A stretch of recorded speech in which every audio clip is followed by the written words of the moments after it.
Right Honorable Speaker, thank you for this opportunity to give these closing remarks, putting out my own views about this House as it comes to an end by midnight of today. It's a moment of emotion for me, having had the opportunity to lead the House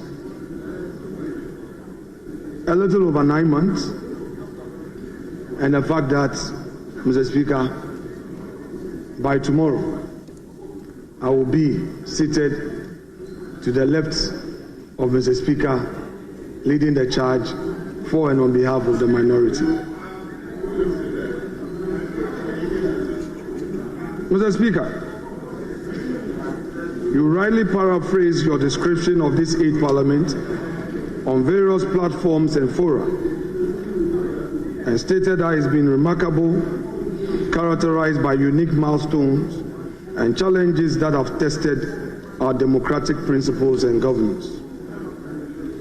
Mr. Speaker, one defining feature of this Parliament was its near equal composition, 137 members from each side and one independent member.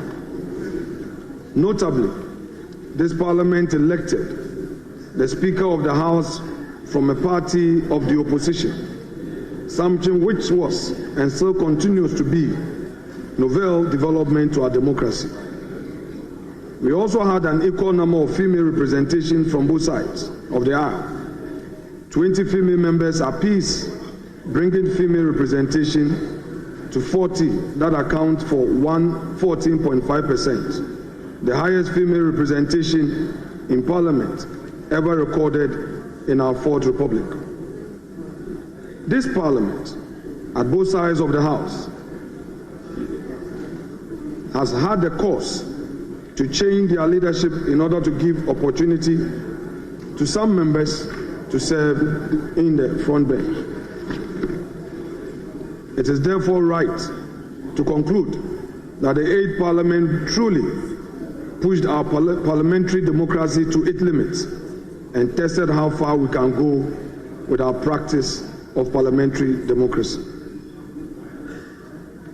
Mr. Speaker, I rose from deputy leader to majority leader. In my days as a deputy leader in this House, I received a lot of good counsel, not only from our side, but from my friends opposite. I remember the quiet moments where they would call me to their office and engage me in spite of our disagreements in this House. Mr. Speaker, permit me to mention a few of them and thank them for the purpose of Hansard. Honorable Harun Edrisu, Honorable Rashid Pelpo, Honorable Kletos Avoka, my respected senior Adabar and brother, Honorable Ahiafo.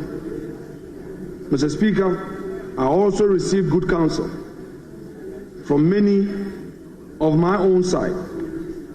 The first Deputy Speaker, Honorable Joe Osewusu, the second Deputy Speaker, was also very handy for us to discuss issues about governance in the chamber.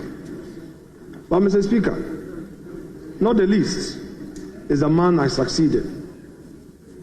For the purpose of Hansard once again, Mr. Speaker, this is a man who took it upon himself to get me to pay attention to parliamentary business. I always remember with nostalgia his first official travel with me all the way to Hanoi, Vietnam. In his hand was his standing orders and the Constitution. He urged upon me to always read the standing orders. and encouraged me to aspire for the leadership of the House. I am happy to say that in my days as his deputy, although he is not a lawyer, he was well versed with the standing orders and the Constitution. Before I could say a word, he knows where a particular provision is. And we worked together, gave me the opportunities to shine, and eventually made way for me to succeed. Honorable Osei-Che Mensah-Bonsu, I thank you most sincerely. You defined my leadership. You played a key role. We may have our differences, but I want to say that you have made it possible for me to stand on my feet today, especially as I enter opposition and to lead outside in minority. It is that which I learned from you that I will depend on to make a headway in my leadership. Mr. Speaker, there were great elderly senior members on my side, such as Honorable Kennedy Japon, Honorable K.T. Amon, who were also with me in moments of difficulty. I should thank also, Mr. Speaker, my colleagues in leadership, Honorable Anodompre, the Chief Whip, a workaholic being. Mr. Speaker, there were a number of times he had to sleep in Parliament to organize and make things work for me to take over as a leader. He and his deputies worked tirelessly in assisting me to manage a very difficult house. Honorable Dompre, Honorable Habib Idrisu, Honorable Alexander Tete, I say God bless you. I'm thankful to you for all you did. And my able deputy, she was more than a mother to me, to calm me in difficult moments. Her wise counsel has made it possible for me to lead the House till this day. We are both Catholics. She never ceased to remind me of the power of our rosary as Catholics. The morning prayers, the morning encouragement, calling me, Kwamena, let's pray. Madam Patricia Apieje, God bless you for all you did. And to my colleagues opposite, you made the best come out of me. I was always watching the videos of Honorable Eric Opoku. This is a man who can punch extremely hard with facts. You dare not challenge him, and I dare not challenge him, because he will take you to another level. Honorable Kwame Abuja, we were there together in opposition. Those days, we struck a good accord. We had our own esprit de corps. And when you assumed leadership, I thought I could explore that for a good way forward. You often disappointed me. But you got the best out of me. Kwame, thank you. And Ahmed Ibrahim, the deputy whip, he did all the dirty jobs. We disagreed. And I will call Ahmed and say, Ahmed, I thought you were a Pentecost elder. Why are you doing this to me? And he says that, Mensro, anyhow, but the next moment he will hit me hard. But Mr. Speaker, I also got somebody amongst them to pound small. I also took advantage of his emotions, and I provoked him lightly so that I also settle scores. My senior brother, Honorable Emmanuel Amakofibua.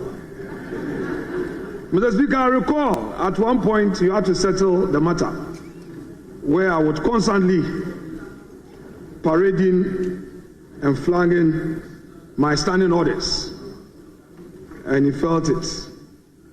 At the end of the day, that was the beauty of democracy. And I told my brother, no more Ato. Mr. Speaker, Ato will talk to you nicely. Have a good conversation. By 5 o'clock, he will call you and tell you, Kwamena, no deal. The political committee says we can't support you. Mr. Speaker, many did not understand why I was combative on a number of occasions. There were those who didn't know how the heat was on me and were saying that you are majority leader, reach out. Mr. Speaker, the minority were such a tough, stubborn, difficult side. Mr. Speaker, you could never have an agreement with them because they were smelling power. And I understand, rightly so. The number of government business I would have loved to complete for political expediency and perhaps for purposes of principle, I did not get the support from my respected colleague. Many were the disappointment, Mr. Speaker. I'm sad that as a House, we could not deal with the following. One, the 1D1F. Mr. Speaker, I'm still of the conviction that this was a government policy to help the private sector. Mr. Speaker, being from the private sector fraternity, there was no way I viewed the initiative as a giveaway, as a freebie, especially so when the majority side had compromised and agreed to take away the raw materials component of the support to the private sector. But again, our colleagues could not support, not even to allow us to take some of the companies out and proceed to approve them. Mr. Speaker, the nomination of justices for the Supreme Court, which as a House, we vetted them but could not pass them, is also one disappointment to me as a leader. These are citizens of our country who, for no fault of theirs, have earned that call to serve at the highest court of the land. Mr. Speaker, I will not belabor their CV, but we know that these are men, these were citizens of substance who could have contributed their quota in enriching the jurisprudence of our country at the highest level. But again, we could not reach an agreement. And to date, I had to look in my direction. Look in my direction. I'm addressing some of your mischief. Mr. Speaker, again, we could not have a deal, and we've left it hanging. It has become odious. Mr. Speaker, I wish as a House we could have handled the World Bank $250 million facility to support the financial sector. This was also a facility that had gone through the committee process, and the House could have carried it for government to cushion the financial sector. But again, for good reasons known to my friends opposite me, we could not have a deal. But Mr. Speaker, the Frenchman will say, c'est la vie. This is life. We cannot push anymore, but to look forward to a new day, to also hold the new government feet to the fire.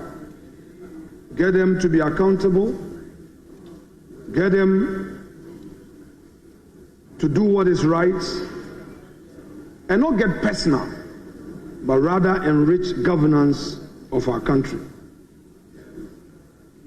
Mr. Speaker, this government has achieved so much for the people of Ghana, but not a perfect government.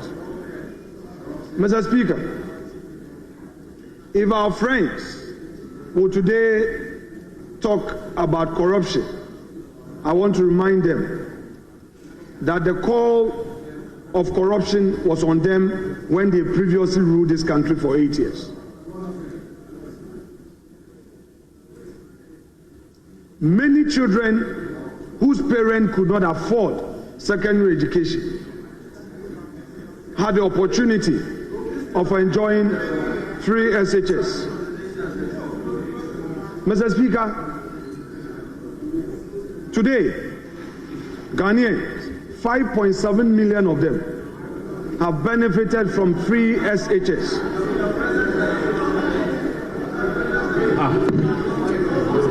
Mr. Speaker, not only did we have 5.7 million Ghanaian children benefiting from free SHS, we also had government introducing free TVET. Technical education was made free, and government built 34 new schools and introduced the STEM program for our children. Mr. Speaker, this government is on record to have boldly initiated the ambitious Agenda 111. These projects are at various stages of completion, and we expect that from tomorrow, the new government will take immediate steps to ensure continuous funding of these projects so that our people will get better health care.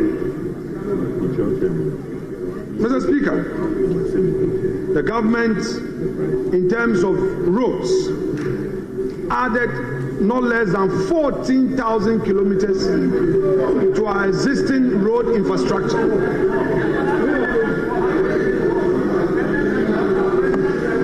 And, Mr. Speaker, we expect that this new government, which takes office tomorrow, would be minded of these high achievements and even do better. Mr. Speaker, we have been told that in the area of energy, there were some corruption in certain areas. But, Mr. Speaker, I beg to say that we kept the lights on, and this government ensured that electricity for households and industry was on, minimal challenges in terms of light off, as compared to what our friends left for us in 2017. Mr. Speaker, in the just ended election, the President, the Vice President ensured that they put together a team. You are out of order.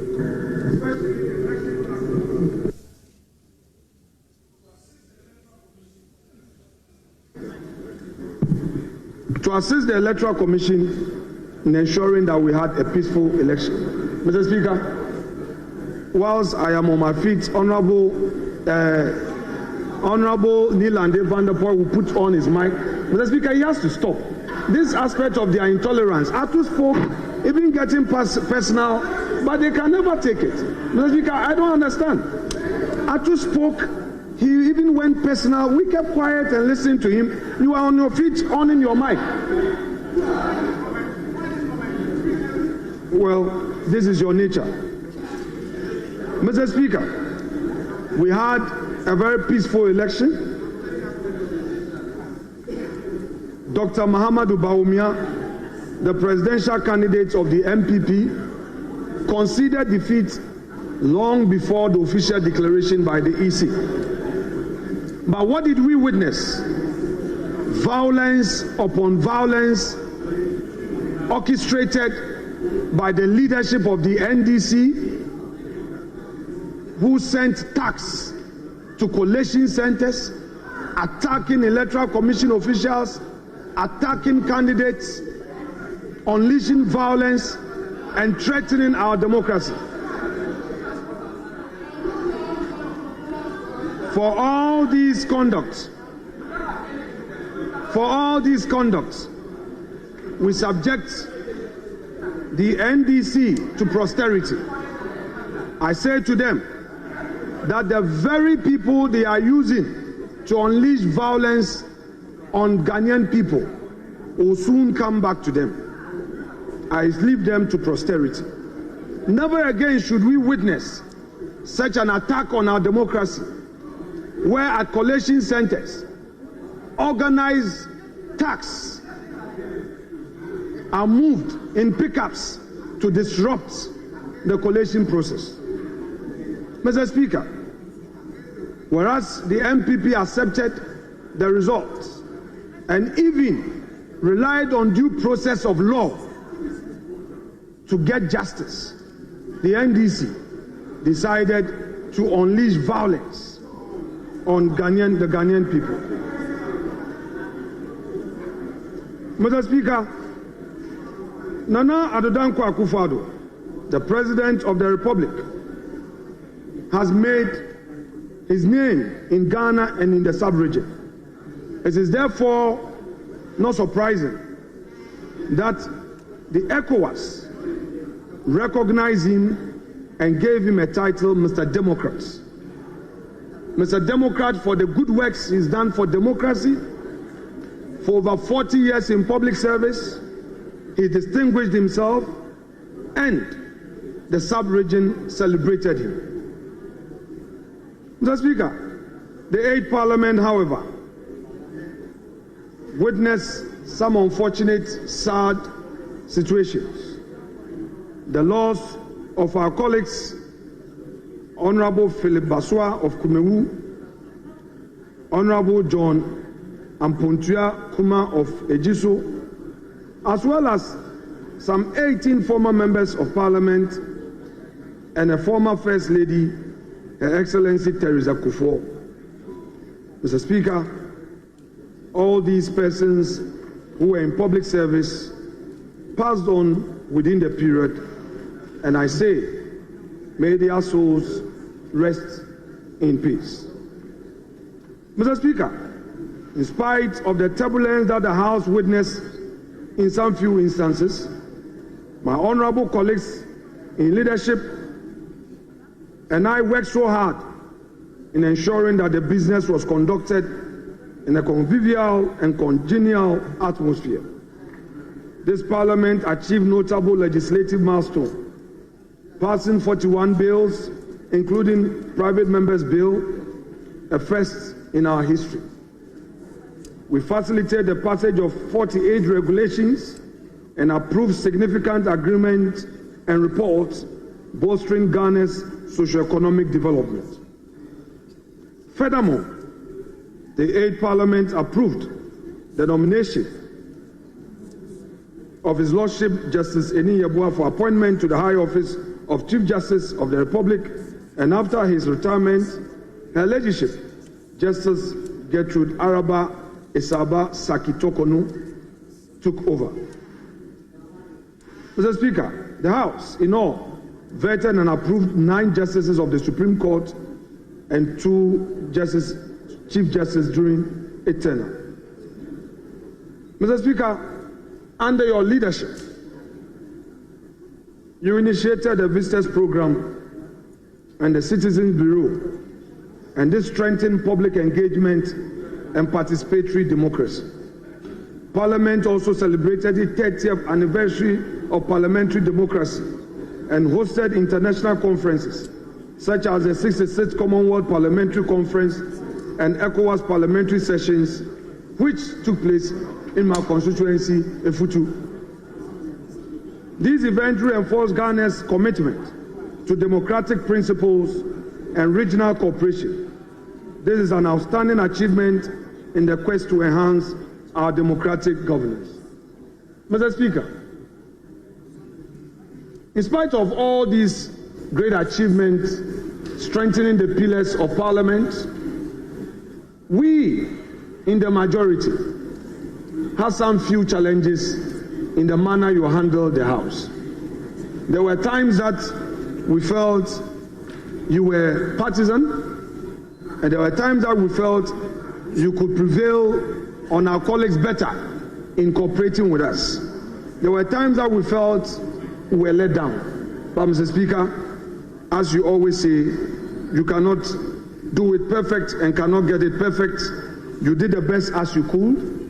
It's our prayer, Mr. Speaker, that as we've been notified of you presiding over the 9th Parliament and well placed in the east of this august house, we pray that the space you gave to the minority to allow the opposition to vent out its concerns, we will have say as you preside. We have no doubt on our mind that you will do that for us.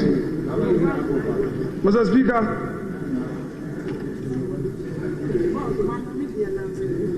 let me also, at this juncture, thank the parliamentary service staff. What would life be without them? What would life be for the MP of this parliament, the member of parliament of this 8th parliament? What would life be without them? They are the quiet councillors who are not recognized but make a lot of input to enrich debate and make us better in our legislative work. Mr. Speaker, from the clerks at table to all those who support you, every parliamentary staff, on behalf of the House, members, Second Deputy Speaker to take the chair. This one too.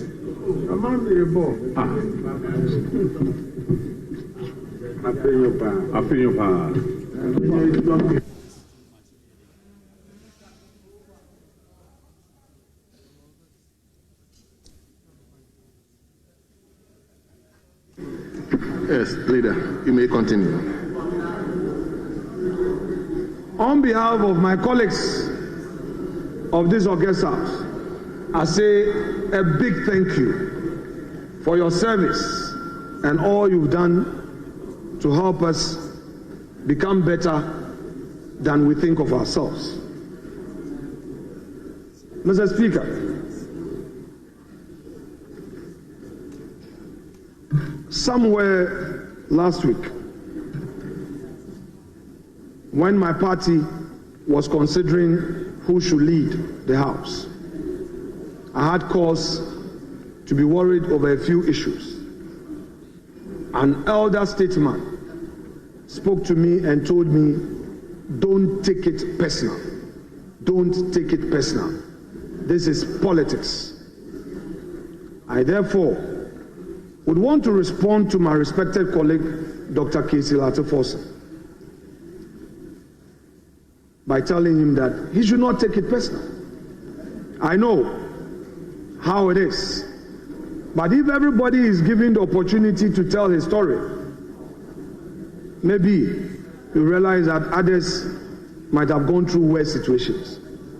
I do not think that it is appropriate to personalize issues and mention Honorable Godfred Ojebu Adami by name for Hansen, as though he personally had an axe to grind.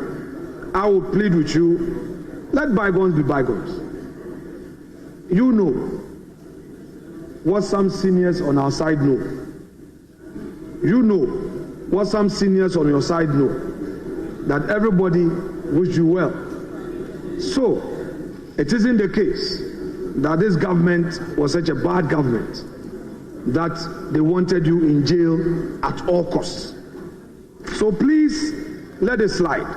But I'm particularly happy that you sounded a word of caution that never again should such a thing happen in our body politic. Mr. Speaker, politics should be made attractive for those who want to wholeheartedly serve. Nobody should ever fear leaving government. Nobody should ever fear getting into government. If as a political class we mistreat ourselves, there will be nothing left for the governance of this country. I therefore would want to add my voice to the call you made, Honorable Forson, that we should have a better way of dealing with issues of alleged corruption, where we believe that somebody has committed a crime, we should allow due process of law to take effect. It is on this note that I condemn in no uncertain terms the establishment of a so-called committee called ORA. I hold a humble view that it is a needless committee. It has no constitutional backing, and this committee is only in for personal vendetta.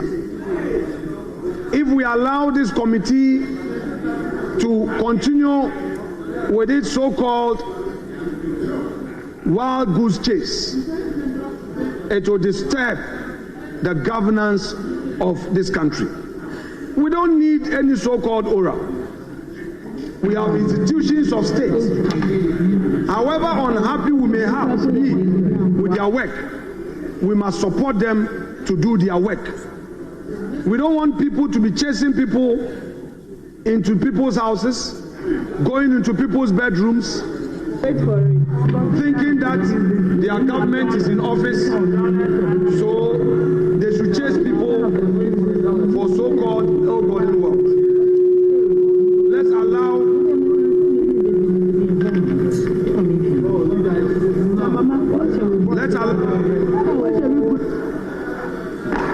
Mr. Speaker, they should expect more from tomorrow.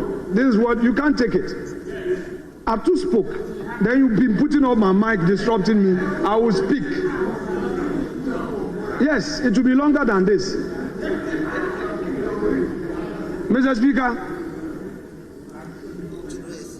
Ghana has come of age, and I expect my friends in the NDC to know that it is not a populist agenda that makes a nation strong. It is due process of law that makes a nation strong. I regret that members of this hallowed chamber are advocates of this illegal, unconstitutional, so-called body called ORA. Mr. Speaker, let me remind my colleagues that the incoming minority caucus has a mantra, and I will disclose the mantra to them: touch one, touch all. We are not going to allow you to use unconstitutional means to shut us up, to frustrate people, to chase people into their homes. We will stand firm and collective in ensuring that we stop any injustice. Let us allow the laws of the country to work. Mr. Speaker, in 1996, the elections delivered 133 seats for the NDC and only 61 for the MPP. That was a minority of conscience, however many its minority was. Yes, leader. Hold on. Yes.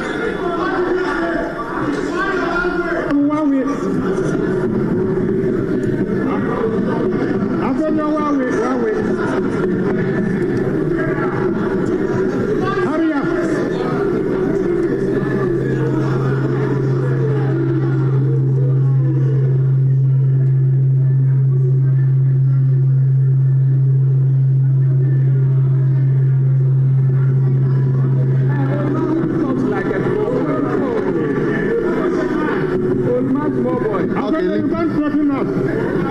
Leader, let me see the seat to the speaker.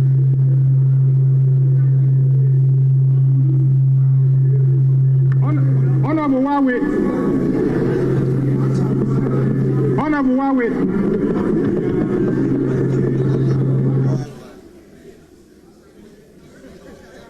The cameras are seeing what you were doing with your hand.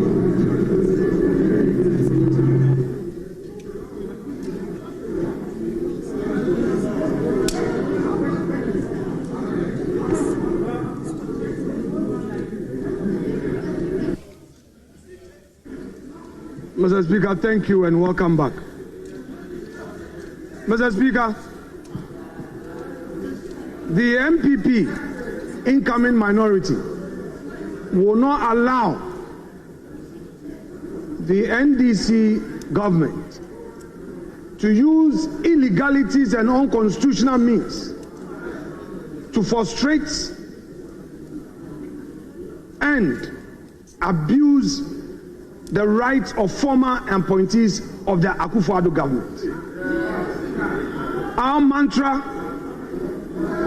is touch one, touch all. We will encourage the NDC majority to be guided by its promise to the people of Ghana and rather use its limited time in office, the 4 years, to bring development rather than chasing political opponents. The people of Ghana are expecting the e-levy to be abolished. The people of Ghana are expecting that cocoa prices for the farmer will be increased without delay. The Ghanaian people are expecting that taxes at our ports will be reduced significantly. The people of Ghana expect that only 60 ministers will get appointed into this new government. And the 60 ministers, Mr. Speaker, these are the breakdown. All 16 regions will have one. So if you have 16, you take 16 out, you are left with 44. Of the 44,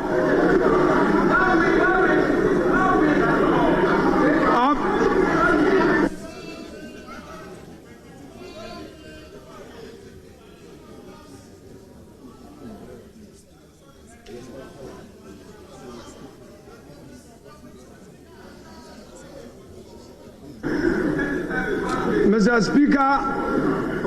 Speaker, once upon a time,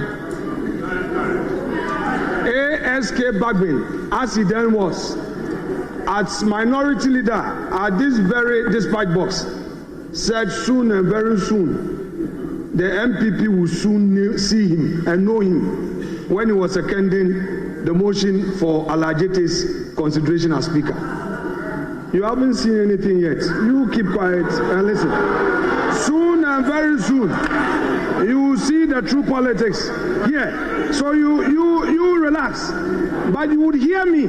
We heard at all. You will hear me. Mr. Speaker, now if you take away 16 ministers from the 60, the regional minister, you are left with 44. Obiniyem.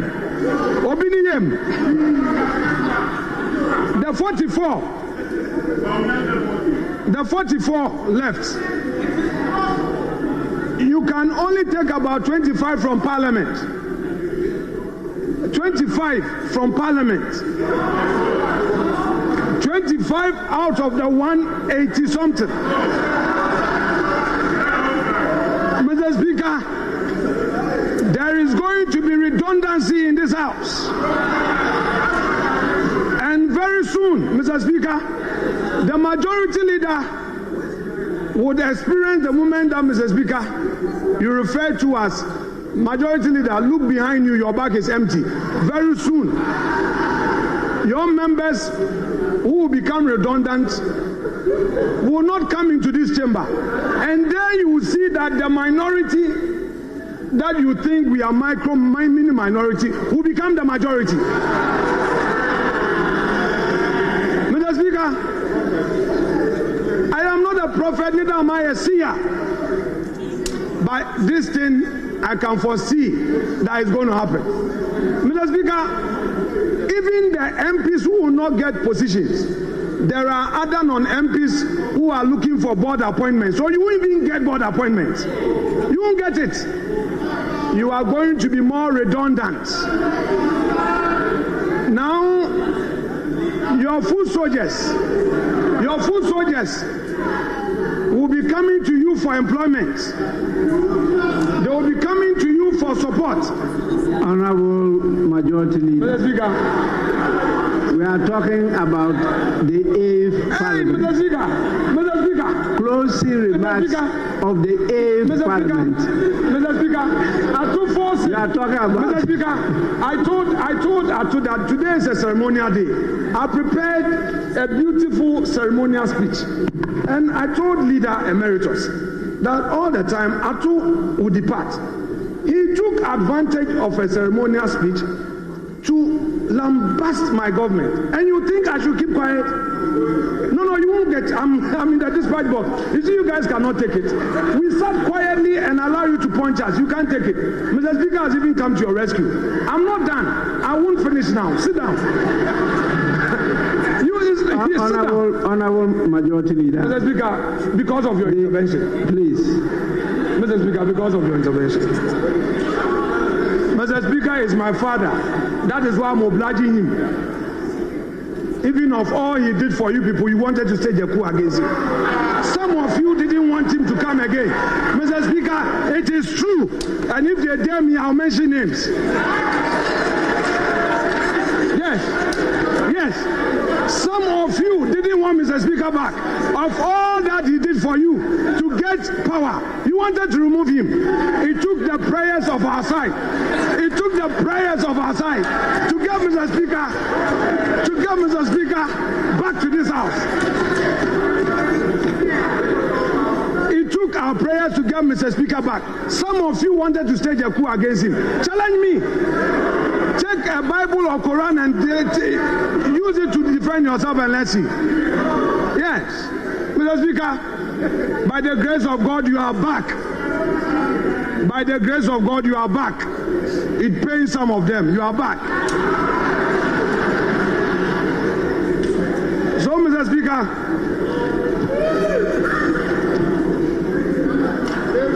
I shall conclude by wishing all of us well. For those of you who are getting out of Parliament, please, the younger ones from both sides of the aisle, please don't give up public service. There are mistakes we all make. Go back to the drawing board, get closer to the people, and relaunch yourself back into public service. For those of you who are retiring, please avail your experience to the young ones. The young ones will need to learn from you, and I will plead with you to make yourselves available. Mr. Speaker, to all colleagues one more time, I know that my time as majority leader was not all perfect. For those of you I wronged, anything I did that made you unhappy, I am sorry. Let it slide. Let's move on as colleagues. And let's pray for a brighter day for our Parliament. I thank you all, and I thank you, Mr. Speaker, for guiding me in this, my political journey. God bless us. Merci beaucoup.